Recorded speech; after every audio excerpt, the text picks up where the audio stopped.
বাউসাহেদাতিপাড়া থেকে জাতীয় দলে খায়রুলের অবিশ্বাস্য যাত্রা। রাজশাহীর বাঘা থানার বাউসাহেদাতিপাড়ার এক সাধারণ পরিবারে জন্ম নেওয়া একটি ছেলে, নাম তার খায়রুল।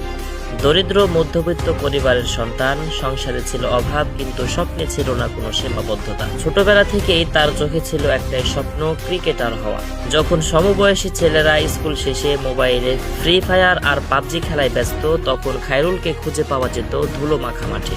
রোদ বৃষ্টি কাদা কিছুতেই তাকে থামাতে পারেনি। টিফিনের টাকা জমিয়ে কিনেছিল নিজের প্রথম ব্যাট আর বল।